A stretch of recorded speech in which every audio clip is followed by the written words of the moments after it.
Hey everybody, welcome to this episode of Think Business. Looking forward to talking to Matt Mosher. Matt, good morning. I hope you're, or not good morning. I keep on saying good morning all afternoon this week. I don't know why, but thanks for taking time to be on the podcast today. I appreciate it.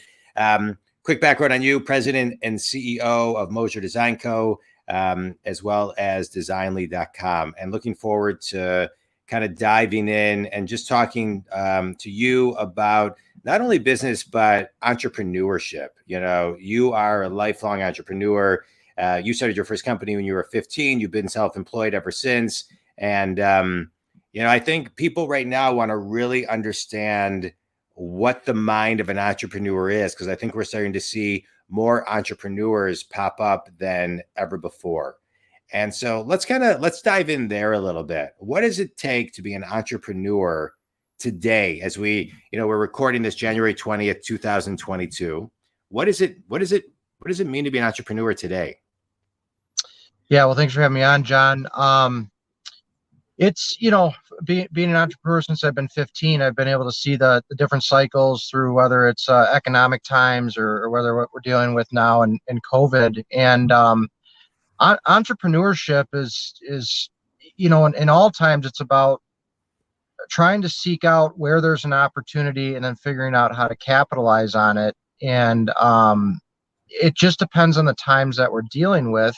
When you have maybe an economic depression, there's opportunities that are relevant then compared to opportunities like COVID.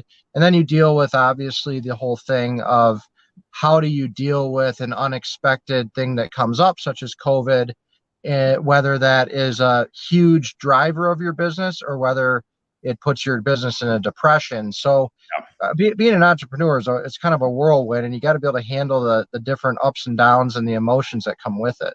Yeah. And so let's talk about that, because, there's right now we're seeing the big quit, the great resignation. We're seeing many people switch jobs, and we're seeing many people start their own companies. And the roller coaster ups and downs, I think one of the keys is, how do you kind of find neutral, right? How do you find center, right, so you can keep on moving forward? Because entrepreneurship is not an easy thing, but I think it's something that people are craving more now than ever. And so what's your secret? How do you kind of find the neutral space? How do you recalibrate, I guess is what I'm asking, to kind of, okay, that happened. It's a down. I dealt with it. Okay, recalibrate. Now I'm centered, ready to go. So there's two things. There's one saying that my dad, who's an entrepreneur as well, always told me, and he said, Matt, just remember, it's never as bad as it seems, and it's never as good as it seems. So you have to balance. When something really great happens, you have to keep yourself level to realize that that's not going to happen every day, and same with the bad stuff. So that's one thing I always think about. But then it's all about I'm an end goal thinker. Yeah. So I realize that I'm going to hit a lot of roadblocks on the way to that. And so I'm always, when I hit a roadblock, I'm always saying, okay, but I got to do this in order to get to that end goal. And end goals can be a lot of different things. But I try to look further out and then deal with the day to day in an effort to slowly, incrementally get to that end goal. Yeah. I just want to comment on your dad's advice, because I love it. I love it because, it's kind of gives you the zinger. You think it's like, hey, nothing's ever as bad as it seems, but nothing's ever as good as it seems, because it really checks your ego as far as humility goes, to really just kind of ground yourself and check yourself as to, I think the question that I think people should be asking themselves right now: what can we do better? How can we do better? Right. To me, it's like, there's so many people looking at things and, how can that mousetrap be a better mousetrap? How can we do that? So when you look at things, and I love how you talk about, because I'm on the same page, I talk about thinking big, and thinking big being, the small things you do every day to get to the big, right? It's not doing big every day. It's small every day that compound over time. And so my question to you is, as you're moving slowly, right, to do the things that you need to get to what's at the end, How have you, as an entrepreneur, known the right time and then taken action on when to pivot? Well, that's always a tough one, right? Is I think you learn when that action needs to be taken, the more experience you have. Um, but I think in the beginning, if I'm thinking about this out loud, is you take an action because something drastic happens. You've let something get to a point where it's either gotten so bad or so good that you're forced to take an action. But as you mature in your entrepreneurship and your ability to foresee things better, you learn when to take action sooner. Hey, and when you have more employees, you can judge them against each other to see if they're hitting the goals. So, I think actions are taking actions. A lot of it is learned over time from previous mistakes. But you have to really try to say, okay, what I'm doing now, is this sustainable? Is it going to help me reach that end goal? Or Yeah. am I just going to keep hitting the same roadblock? And, Yeah. that's how you have to try to think about it. Yeah. Yeah. I love it. Those are great. I love what you're talking about for reasons, because it's so simple, it's complicated, right? But Right. let's talk a little bit. Let's talk a little bit about your businesses. As an entrepreneur, what I would like to talk about today is, you have your companies, Dzinly, which is DZINLY.com, and then we have Mosher design company, landscape architecture. Let's talk about Dzinly for a moment, because I think the concept is so great. Talk a little bit about how you're kind of bringing this virtual experience to life. Well, the one thing you learn as an entrepreneur over time is you start to see where there are pitfalls or where there are opportunities in industries that you have a lot of experience in.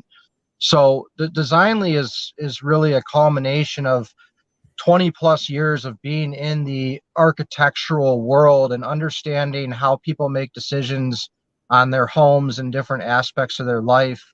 So the I don't know if it's a problem or not, but what we're solving is that design overall is still kind of an archaic industry, and the fact that it hasn't really been disrupted by technology. So if you're going to design your home or you're going to do whatever, you're either going to do it yourself, you're going to go to Home Depot and you're going to try to figure out the colors or the materials, or you're going to hire a designer. And if you're going to hire a designer, you're going to hire somebody local that that you trust. But to this point, there's never been really the ability to access designers from all over the country that might have really good ideas. So two things. We know as people that it's causes a lot of anxiety to make choices for the most expensive investment in your life, which is your home. So painting the outside of your home, or whether to put shutters on or whatever, even though it seems easy, it's a very stressful choice when you don't have experience in it. And second of all, you have a limited market of who you can use to if you don't want to try to do it yourself, who you can use to help you. It's limited, it's expensive. So what we did is, based on this knowledge of learning this over the years, is we provided a platform that people can go on, take a picture of their home or upload their plans, and then we have a whole network of designers that provides ideas for your home. And then as soon as you get an idea you like, our technology shows you exactly what that'll look like on your home within 24 hours, so that you can say, okay, I like how that looks. That's what I'm going to do to my house.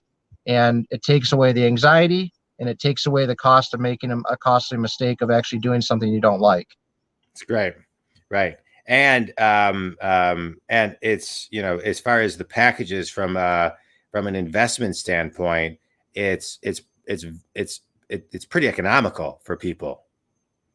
Right. And that's the other thing is, you hire a designer to come into your house, you're going to pay, $1,000+ and many times way more than that. So we've provided a way, because we're able to do things in a more efficient manner to where it's Yeah. really affordable to the homeowner.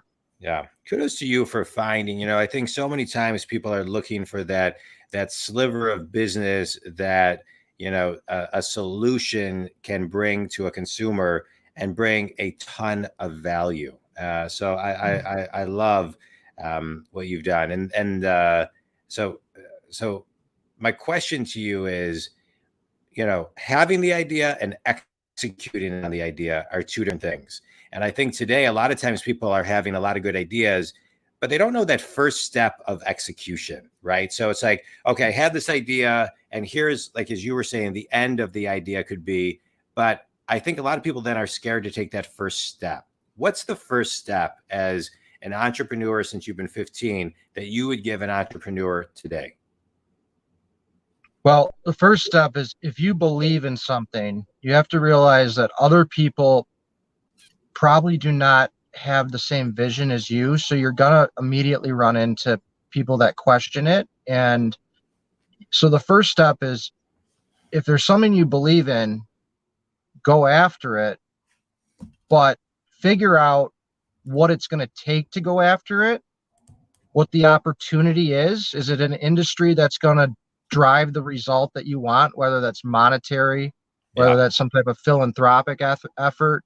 So having the passion and then evaluating the opportunity to make sure that it's going to do what you want it to in the end goal. So it's always fun thinking of an idea and saying, oh, I'm going to build this clothing company and doing this, but what's the end goal there? Is it that you want to build it because you just want to have a hobby, or do you want to Right. build it because you want it to be a super successful company? And from there, then you can take the steps to start getting toward that end goal. And it takes a long time in most cases to get there. But you got to evaluate those two things. And then once you decide that there's an opportunity and that you've got an idea that you're passionate about, don't let people get in your way, because you're going to get 90% of what you're going to get is, oh, that's too hard, or, oh, I don't think that's a good idea, or whatever. They're going to beat you down. And if you look at any great entrepreneur, they'll tell you 100 times over that they had so many naysayers and they still made it because they didn't give up, and they focused on their vision and their end goal. Yeah. And I'll add one thing to that, which is just a knowing, right? That gut, of course, you want to make sure that you have a product that somebody will pay for, a consumer.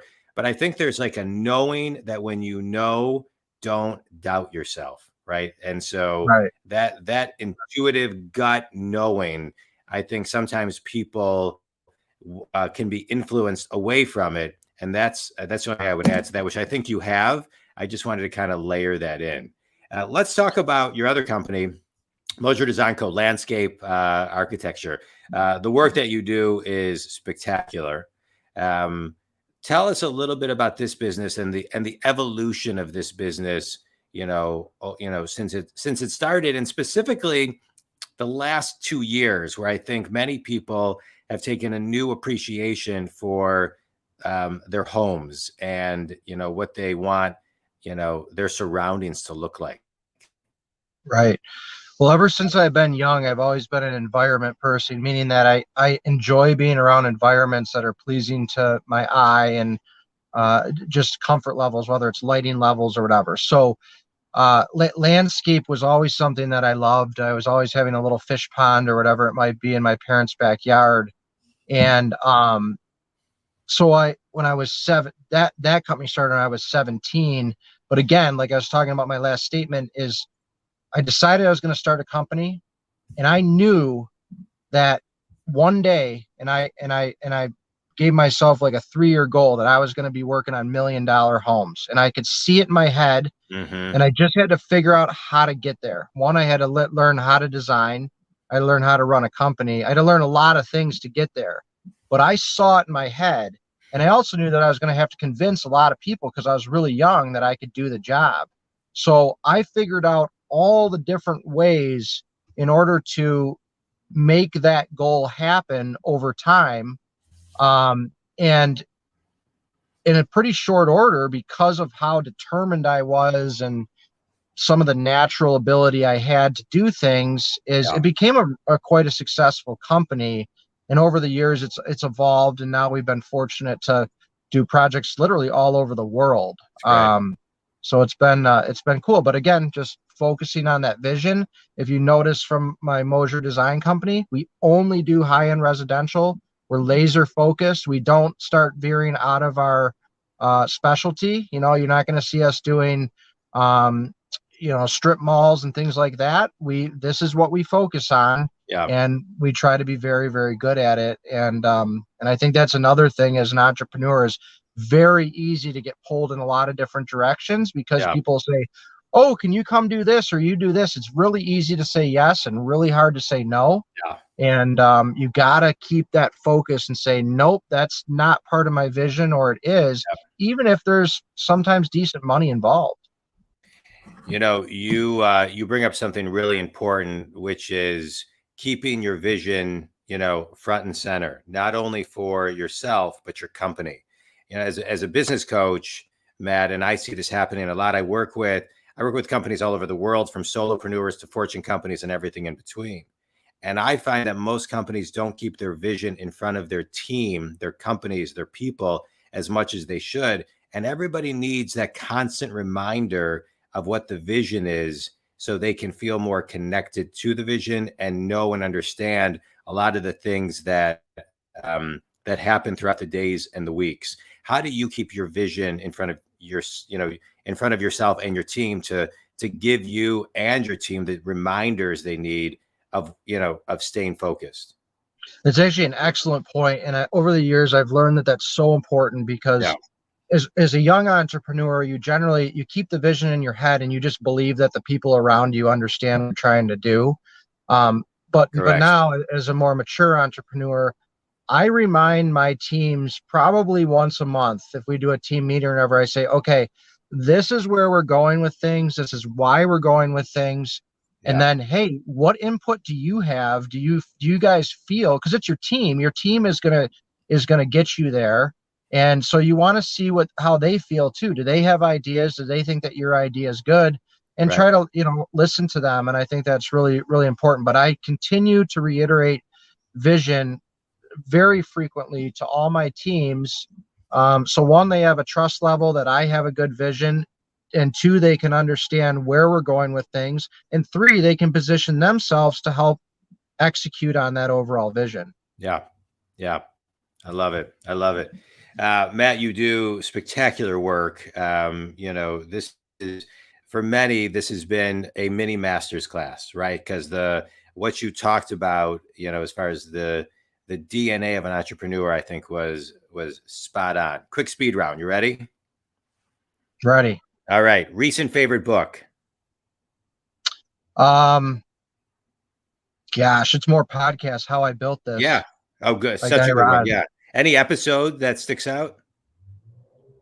I'm a fan of Stitch Fix. I can't remember her exact name. I just think her tenacity was amazing. It was one Yeah. of those stories where you don't have to know an industry super well. If you have passion, you can make it happen. It's like myself.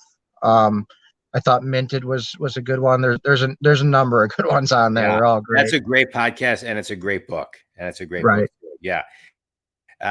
You gave a great piece of wisdom that your dad gave you earlier, right? It's never as bad, it's never as good. Any other piece of advice or wisdom that you've gotten that's kind of, helped you through the years? I think the biggest thing, and my dad and my grandfather taught me this, is try to stay humble, because you hit some success and it's really easy to get an ego, even if you're not trying too hard. Don't it seems to get you much further in life, and you're more respected if you can stay humble. And that'd be my other one to think. I would agree. Humility is great. Last question. One mindset trick or a piece of advice for the beginning entrepreneur who's having a bad day or week. If you're having a bad day or week, because again, it can always seem worse than it really is try to go do something that you really enjoy doing, whether it's taking a walk or fishing or playing tennis or whatever it might be, to help get your mind off of it a little bit, and then sleep on it and wake up the next morning and reflect to see if it's as bad as you think. Yeah. And then also what I like to do if there's something that's bad is look back at my last bad situation and see how it ended up. And what I always find is that I've always solved that issue. Yeah. So, okay, I'm going to solve it just like I did last time. And look, it's fine now. Yeah. Good advice. Matt, tell everybody where they can connect with you and learn more about your businesses. You can connect with me on LinkedIn, Matthew Mosher, and my visual business stuff is on Instagram, Mosher_design. And then our website's Dzinly, DZINLY.com and MosherDesignCo.com. All right. Matt, I appreciate you taking time to be on the show today. Always enjoy connecting, talking, and learning from you. I just want to highlight a couple things. Humility, the right mindset, listen to, follow your, stay on vision, follow your vision, listen to your gut. And I'll end with your dad's advice. It's never as bad as it seems, and it's never as good as it seems. I love that. Thanks for taking time to share today. Think community, if Matt can help you out, check it out. All of his contact information will also be in show notes. Have an amazing day, everybody. Matt, thanks again. Thank you, John.